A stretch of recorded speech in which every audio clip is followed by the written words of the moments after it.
Welcome to StudyIQ. Through the course of this video, we will be focusing on the important current affairs that have transpired in the state of Karnataka from January to May 2018. This is the second part of your Karnataka current affairs. StudyIQ is going to be launching the pendrive course for Karnataka State Services exams. This will help you to prepare for the State Services exams. This has been prepared by Madam Shruti Benur, by Dr. Gaurav Garg, by Dr. Mahipal Singh Rathore, by Bhumika Saini, who's currently a civil servant as well, and also Dr. Ravi Agrahari. When you're talking about this entire course, which will be launched for Karnataka State Services exams, this course has got exhaustive study plan for important topics like polity, like geography, like art and culture. You can find more about the program, the pendrive course, on our website studyiq.com. You can also get the PDFs for the first as well as the second part for Karnataka current affairs on our website studyiq.com. You can follow our co-founder on Instagram by the name of Tireless Soul, or you can search for Dr. Gaurav Garg and you can follow him on Instagram. Now, commencing with Karnataka current affairs second part, as you can see in the image over here, the tallest flag in India has been unfurled, and this has been unfurled in none other place than Belgaum, which is also called Belgavi, which is our bamboo village. When we're talking about Belgavi, this tallest flag that has been unfurled is actually 110 meters long. Of course, this is taller than the one that is there in Pune, which is 107 meters long, as well as longer. It's taller than the one that's there in Atari, that's the Indo-Pak border, that's 105 meters long, right? When we're talking about this entire flag, and of course, Belgavi is just not in news because of the fact that Belgavi has got the tallest flag that has been unfurled this year. Belgavi is also part of the smart cities mission that is there by the government of India, right? So when we're talking about the national flag, as you can see, national flag stands for cultural unity. It also is the tallest one. When we're talking about this flag is at the post of Kote Kare, and when we're talking about this flag getting unfurled, this 110 meter flag getting unfurled, this was actually inaugurated by the district in charge. And when we're talking about the district in charge, that's Ramesh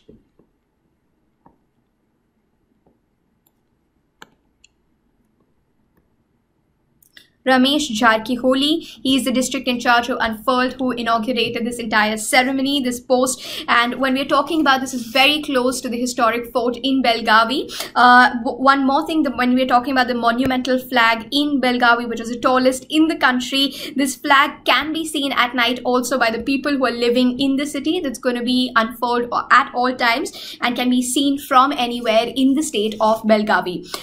When moving on to the next news, as you can see in the image over here, Kempegowda International Airport, Bengaluru. This has been recognized as the best regional airport. So this is the best regional airport in India and Central Asia. This is according to the reports of Skytrax 2017. So Kempegowda International Airport has been the best regional airport in the entire country as well as Central Asia. When we're talking about Skytrax, that's the international benchmark of airport excellence, right? So this particular award is very prestigious. When we are talking about something that is the BIAL, that is the Bangalore International, the Bangalore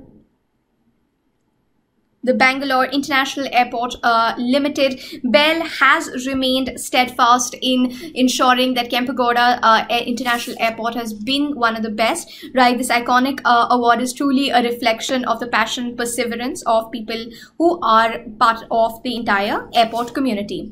Of course, moving on, this is the award that was given over here to the Kempegowda International Airport for 2017. Coming on to the next news in Karnataka current affairs, we need to remember that Bengaluru has been the city that's having the highest paying, so it's called the highest paying city. All the workers, as you can see in the image, are resplendent.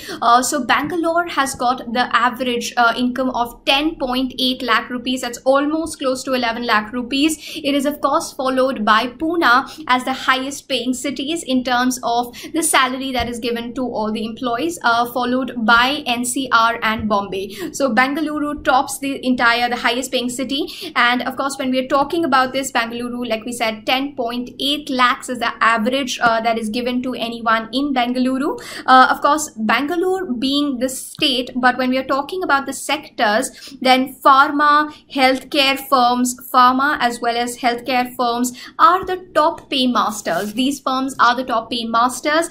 Of course, this entire study was conducted. This is a study by the Randstad study, and this has ensured that Bengaluru tops the city, tops the entire study in which highest paying cities have been identified. Of course, Pune, as we said, is the second. Pune's got a national average income of 10 lakh rupees, followed by NCR, which is a little less than 10 lakh rupees, and of course Bombay, which has got the average package of 9 lakh rupees, right? So this is according to the Randstad insights that have been provided, and pharma and healthcare are the sectors that are highest paying. So Bengaluru, the highest paying city, with 10.8 lakh as the average that's given, right? So as you can see over here, Bengaluru with 10.8, then Pune, followed by Delhi NCR, Bombay, and ultimately Chennai. And this is the Randstad report, right? Moving on to the next pertinent news in the state of Karnataka, we need to remember that Banaswadi is the first all-India railway, and when we're talking about the Southwestern Railway Zone, Banaswadi is an all-women. So it's an all-women railway in the Southwestern Zone. As you can see in the image, Banaswadi in Karnataka, in the state of Karnataka, has been declared as an all-women's railway station. This is the first, and when we're talking about in the national region, this is the fifth in the country to achieve the distinction of being an all-women's railway station. Of course, Railway Minister Piyush Goyal was also present when he inaugurated the railway station, and he inaugurated the railway station through a video conference in Bengaluru. So Piyush Goyal, who is the minister, the railway minister, had inaugurated this entire all-women's Banaswadi railway station squad. We need to remember one important thing, that as we said, that Banaswadi has become the fifth railway station nationally to achieve this distinction of having all women employees, all women railway staff, be it ticketing, be it any point in time that we're talking about, all the women employees on the station are women. When we're talking about the other railway stations that are women only railway stations in the country, we have Matunga, that is there in Bombay. So Matunga in Bombay is also all women's railway station. Then Gandhinagar in Jaipur is the second one, which is an all-women's railway station. Then when we are talking about, we also have Chandragiri in Tirupati is also an all-women's railway station. Along with that, we also have Ajni in Nagpur, that's also all-women's. And now there is the fifth in the state of Karnataka, that's an all-women's railway station that we are having. Banaswadi, as you can see, that Southwestern Railway, this zone, Banaswadi is the only all-women's railway station. It will be operated by women staff and female passengers, so it's going to be operated by women staff at all times of the day, and female passengers will definitely have a sigh of relief with it being operated by all women, right? Moving on to the next pertinent news, the next important news, Bengaluru International Airport. So when we're talking about it, the Bengaluru International Airport has been declared as the cleanest. It has been declared not just the cleanest but also the best maintained. So Bengaluru International Airport, MIA, is not just the cleanest but also the best maintained airport that we are having in the B category, right? So when we're talking about, it has been recognized as the cleanest and the best maintained in the B category. By B category, we mean that they have a footfall of 1.5 billion to about 5 million, 1.5 million to 5 million passengers. So that's the B category on the basis of the footfall of the number of passengers that they experience. So because they have a footfall of 1.5 to 5 billion, so therefore the B category. So Bengaluru International Airport is the cleanest and the best maintained, right? When we are talking about passengers handled by the airport are 1.5 to 5 billion, and the survey was conducted by the AAI, that's the Airports Authority of India. The Airports Authority of India. Many passengers have already said that when we are talking about the Bengaluru International Airport, that several facilities have been included, have been incorporated, that have added to it being called the best facility provider or with maximum satisfaction, such as they've got the services of tagless baggage. So there is no need to carry a bag, the tag. So tagless baggage is going to be their clearance. It is a silent airport. So that's another special aspect of the Bengaluru airport. There are no announcements which are made at all times. There are also sanitary napkin vending machines that are provided at the airport. And when we talk about the Bengaluru airport, one important distinguishing feature is that passengers are welcomed at the terminal with a famous Bengaluru jasmine. So the famous Bengaluru jasmine fragrance by the aromatic dispenser that is there. So the minute you enter the Bengaluru airport, you are able to experience the indigenous jasmine fragrance that is there at the airport, right? So that is also another important thing. So this is of course the Bengaluru International Airport that has been the best and the cleanest. As the image over here, coming on to the next news, as the image in this particular slide shows that there have been traffic problems in Bengaluru, in the city of Bengaluru, and we're all aware about the traffic woes. So therefore what we've seen is that there is a prototype of intelligent. So there is a prototype of intelligent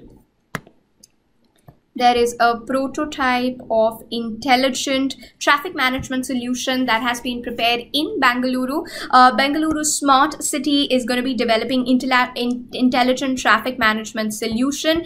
By intelligent traffic management solution, we mean that they will improve their traffic management in the city of Bengaluru, and this is going to be a prototype of international traffic management, right? So this particular image showing the problems that are faced. The solution that is currently there is being collaborated by something that is called the LCITA, which is actually nothing but Electronic City Township Authority, and it will provide information about traffic that is currently unavailable, right? So the details about traffic are going to be there provided, and this will help in ensuring that there is an intelligent management of traffic and the people of Bengaluru are not facing problems about traffic, right? And it improves the commuter traffic. Coming on to the next news that is important in the state of Karnataka, Supreme Court has stayed. So when we are talking about, there was a total, there is this entire law which makes it mandatory for all the tobacco manufacturers to have 85% of their commodity being with the entire disclaimer of how tobacco hampers the entire health, right? However, Karnataka government had removed this ban of 85% pictorial representation, but when we're talking about, the Supreme Court has stayed the order of the Karnataka High Court verdict against the 85% pictorial warning on tobacco products, right? So this is another important news which was there. So the Karnataka High Court ordered to remove the mandatory ban of 85% on the tobacco products was something that the Supreme Court has completely stayed. When we're talking about the Supreme Court has stayed the order of the High Court, and when we talk about in 2014, the government regulation had made it mandatory for all the tobacco manufacturers to have at least 85% of pictorial representation, so that the health is of primacy, and people are made aware about the ill effects of smoking tobacco, right? However, a bench which comprised of people like Deepak Mishra, so the bench comprising of people like Deepak Mishra as well as Justice D.Y. Chandrachud and A.M. Kanwilkar. So the bench comprised of all these three people, A.M. Kanwilkar, Deepak Mishra, D.Y. Chandrachud, and they were absolutely unimpressed by the entire decision that was taken by the Karnataka High Court, and therefore what they said is that they were unhappy and unimpressed by the submissions of the TII, that's the Tobacco Institute of India, the Tobacco Institute of India, and they said that the health of the people is of primary importance, importance, and therefore the manufacturers' businesses is not something that they were literally looking at. Of course, we had Kapil Sibal, who was fighting for the tobacco manufacturers, and he was even making a plea that rather than making the pictorial representation of 85%, if something could be done, some bargain could be done about 40% or 50% representation on the tobacco products. However, this also was rejected, right? So Kapil Sibal's suggestions were also, which were completely rejected. And when we talk about the KOTPA, that's the Cigarettes and Other Tobacco Products Packaging Label Amendment Rules 2014, they had made it mandatory that 85% of pictorial representation will remain, and so is the verdict of the Supreme Court, right? An unfortunate news in the state of Karnataka, former Speaker of the Legislative Assembly. So when we're talking about the former Speaker of the Legislative Assembly, that is, as the image can show you, B.G. Banakar has passed away. He was 91 years of age. When we talk about Banakar, he is known for his simple ways. He is the legislative, as we said, a former Speaker of the Legislative Assembly. He passed away. This was an unfortunate news and an important pertinent news in people passing away in the state. Of course, he was a socialist as well. Moving on to the next news, as you can see over here, the euphoric Karnataka team has beaten Saurashtra. So they've beaten Saurashtra to win the Vijay Hazare. So they have won the Vijay Hazare Trophy. The Vijay Hazare Trophy has been won by Karnataka, and they have beaten Saurashtra. They had beaten Saurashtra by 41 runs. And when we are talking about, this is Karnataka's first domestic trophy that they've brought, because they had lost the Ranji Trophy as well as the Syed. So they had also lost the Ranji Trophy as well as the Syed Mushtaq Ali Trophy. They had also lost the Syed Mushtaq Ali Trophy, and therefore Vijay Hazare Trophy has been won, and this is the first domestic win of the season, right? Moving on to the next news, Arogya Karnataka scheme. So when we're talking about the entire health related problems, so the Arogya Karnataka scheme, so we are here talking about the Arogya Karnataka scheme. Well, Karnataka has launched a 2,000 crore rupee scheme for the universal, as a part of the universal health scheme. So this is the universal health scheme, and this is called the Arogya scheme, also in which 2,000 crores, so 2,000 crores are going to be there. It's a state's ambitious project that has been launched. This Arogya scheme, or the universal health scheme in Karnataka, in which 2,000 crore is going to be spent, is aiming to provide free treatment to all. It wants to give free treatment to all the citizens regardless of the income, and this was launched in Bengaluru. The estimated cost of the project, as we said, is 2,000 crore rupees, which aims to cover 1.4 crore families. So the target aim of spending 2,000 crore as a part of the universal health policy is predominantly to ensure that 1.4 crore families can be targeted easily. And of course, the scheme promises free treatment of up to 1.5 lakh rupees.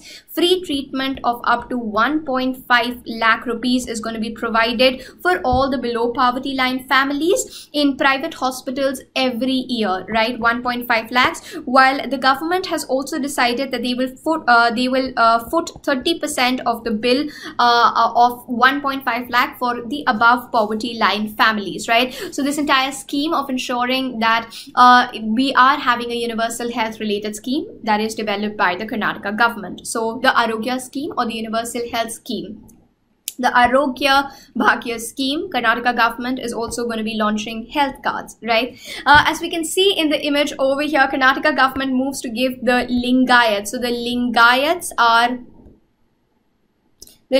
going to be getting a special religious status. The Lingayats currently or previously were considered to be a part of the Hindu sect. However, Karnataka government has moved to give the Lingayats a separate religious status. When we are talking about the Lingayat sect is considered, as we said previously, a part of Hinduism, and for decades has been since they are asking for a separate religious identity. They are, of course, followers. So when we talk about the Lingayats, they are the followers of the Basavana, the Basavana saint, Brahmin saint, and there is going to be this entire plea of Karnataka government to provide them with special religious status. So the Lingayats going to be getting a special religious status. That's also another important news, right? So the Karnataka government will be sending the proposal also of the special, the separate minority status, or the separate religious status rather, to the Lingayat community. Moving on, Rahul Dravid, as the image over here shows, Rahul Dravid has been appointed as the state election campaign. So he was a state election icon. The recently concluded Karnataka elections saw that Rahul Dravid was a state election icon for the Karnataka Assembly polls. A lot of new initiatives have been taken, and when we are talking about the new initiatives, disabled government employees are going to be there, were a part of the polling staff. We also saw that all women polling stations were present in the recently concluded Assembly polls. There were about 450 all women polling stations. So we saw 450 all women polling stations. Along with that, these were some special reforms, these were some special initiatives that were taken, and Rahul Dravid, of course, was a state election icon for the Assembly polls, right?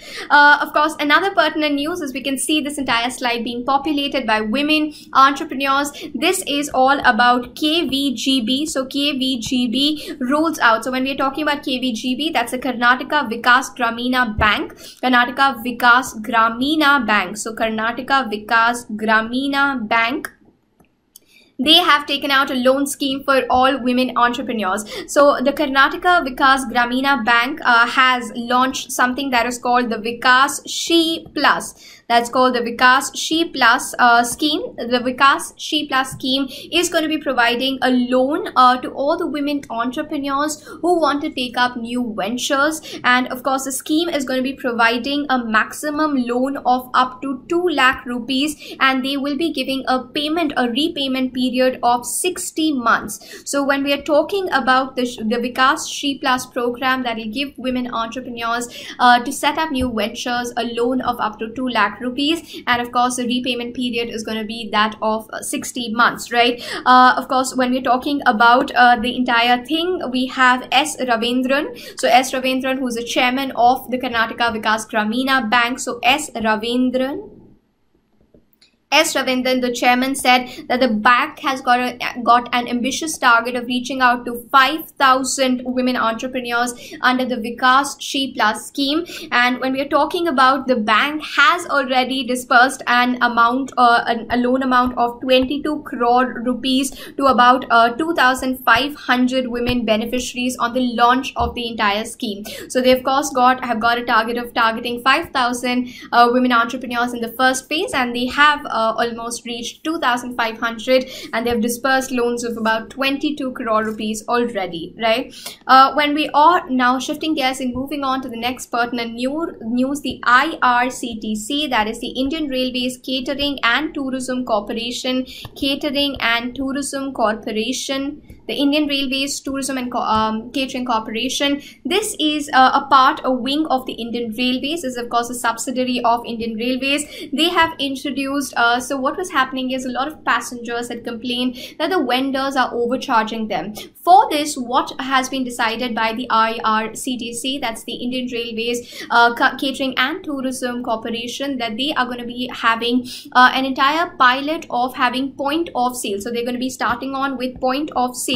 So you can easily have the point of sale handheld machines through which you can probably take a look, try to purchase the product, right? And when you're talking about, this will just curb the overcharging by the vendors, because there'll be a point of sale vending machine giving you everything, billings machines. This is going to be introduced in proper phases, and of course there are 100 point of sale machines that are being commissioned in 26 trains. Now, why this news is pertinent for the state of Karnataka? Because when we are talking about the initiative of the IRCTC to have the point of sale vending machine installed, we are having the train from Karnataka, as you can see in the Karnataka Express, right? The Karnataka Express, that is actually the train number 1262728, that is SBCND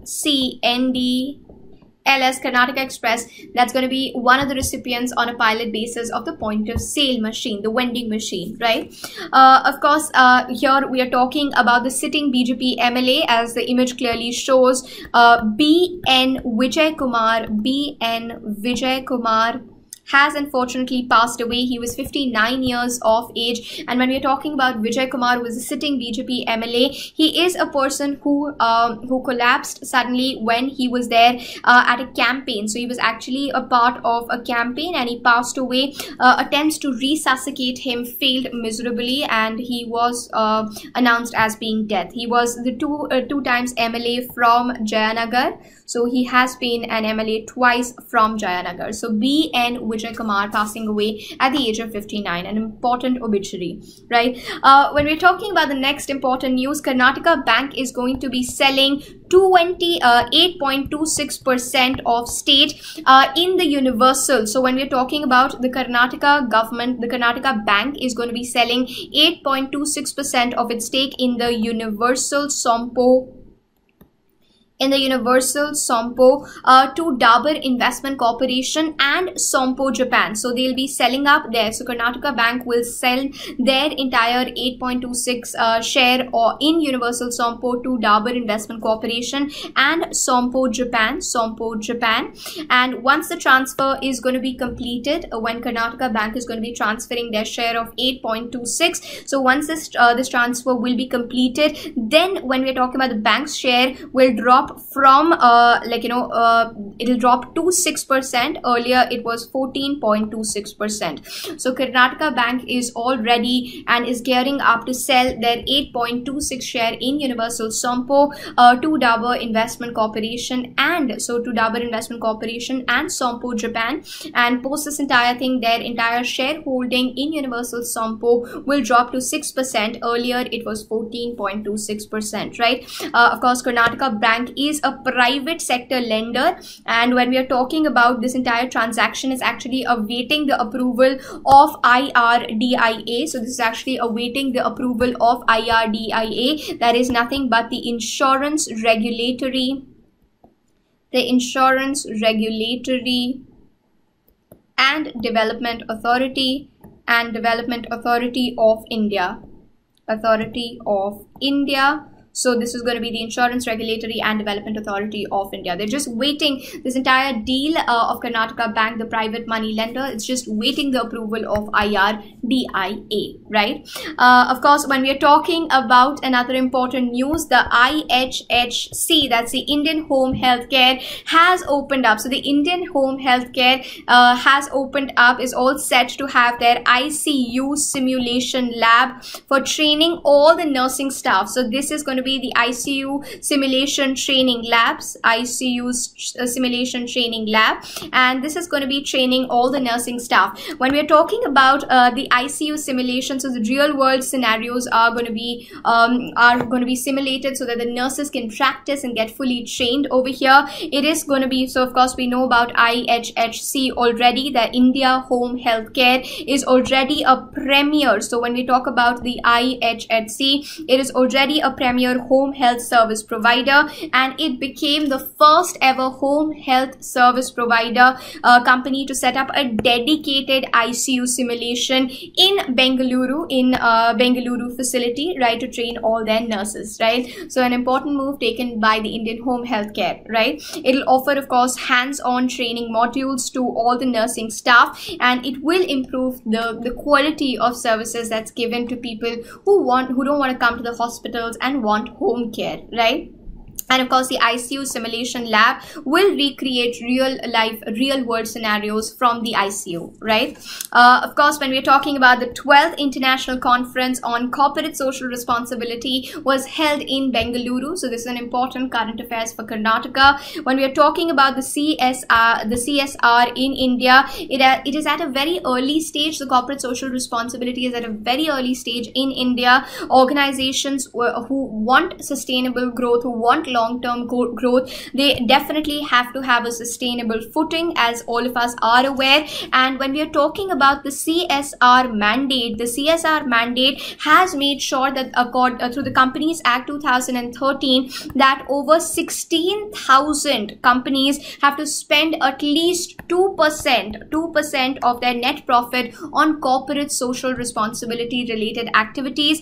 The event, of course, was inaugurated by T.M. Vijay Bhaskar. The event was inaugurated by T.M. Vijay Bhaskar, who is an IAS officer, right? So this was an important move. We need to remember how over 16,000 companies have been identified as they have to contribute to over 2% of their net profit, right? So this was definitely an important news. As you can see over here in the image, this is Charlie 162. So we have the Charlie 162. Of course, this is something, the Interceptor Boat. This is the Interceptor Boat that has been launched for Coast Guard. This has been launched for Coast Guard. When we are talking about the Interceptor Boat that has been launched by the Coast Guard, which has been named as Charlie 162, here we need to remember that the BDIL, that is a Bharti Defence and Infrastructure Limited, Bengaluru, that was earlier called the Bharti Shipyard. So BDIL, which was earlier called the Bharti Shipyard, they have launched the vessel called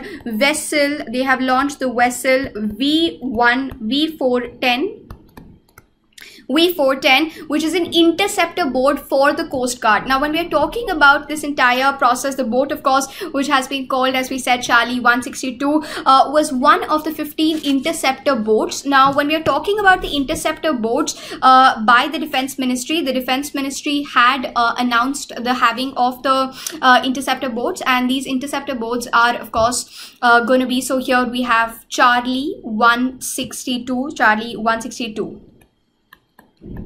right? So this was, of course, something. And one more thing that we need to remember over here, the Defense Ministry had asked the BDIL to build these boats in the year 2012, and these boats can achieve a speed of 35 knots an hour. Moving on to the next pertinent news, of course, we have Rustom 2, and when we are talking about Rustom 2, the DRDO, that is the Defense Research Development Organization, the Defense Research and Development Organization, they have successfully carried out the test flight of Rustom 2. And when we are talking about DRDO, of course, is India's premier defense research institute. DRDO has come up, has made sure that the successful test has been done, and they have declared that all parameters of Rustom 2 are normal. All the parameters of Rustom 2 are normal. The Rustom 2 drone, when we are talking about the Rustom 2 drone, of course, we need to remember it is a medium altitude. So the Rustom 2 drone is a medium altitude UAV, that is an unmanned aerial vehicle. It's going to be an unmanned aerial vehicle. Unmanned, that means no person is going to be operating this, right? Of course, this was when we're talking about the Rustom 2 drone, the successful test. This has been done at the Chalkhera in Karnataka's Chitradurga district. So of course we have that Rustom 2, the drone has been certified, right? Successfully tested, as well as all parameters declared as being normal. When we are talking about Rustom 2, of course, when we are talking about Rustom 2, it is being developed in the lines. It's actually very similar to something that is called the Predator drones. So it is very similar to the Predator drones of the US, right? So when we're talking about the Predator drones in the US, they used for surveillance, they used for inspection, they're also used for reconnaissance, inspection, surveillance, right? So it's actually something that was asked for by the armed forces, and it's very similar, it's on the same lines as the Predator drones of US, right? So of course, Rustom 2 has been successfully tested in the Chitradurga district in Karnataka. Karnataka. Another important aspect that you need to remember in Karnataka current affairs, you also need to remember that how Microsoft has inked renewable energy deal for their Bengaluru facility. When we are talking about this entire facility shall be operational in the month of June. Tech giant Microsoft has of course inked the first renewable energy deal. Over here, what will happen is in Bengaluru, what will happen is Microsoft will purchase 3 megawatts of solar power. They will purchase 3 megawatts of solar powered electricity from Atria Power, that is for building a new office in the city of Bengaluru, and they will be meeting 80% of their project of their buildings electricity need through the renewable energy of the solar power. The Karnataka government has been encouraging investments in local solar energy productions, and this is of course in line with the entire country's goal of making sure that there is a generation of 100 gigawatts of renewable of solar energy by 2022. That's the national agenda. And of course the Microsoft India president, so when we're talking about the Microsoft India president Anand Maheshwari, he had also said that Anand Maheshwari, the Microsoft India director, Anand Maheshwari also mentioned that how investing in local solar energy is going to be there to help a good environment in the Bengaluru office of Microsoft, right? So this is another important news. Through the course of this video and the first part, we've collectively tried to cover up the Karnataka current affairs. You can make your notes on both the videos and try to prepare your notes for Karnataka current affairs.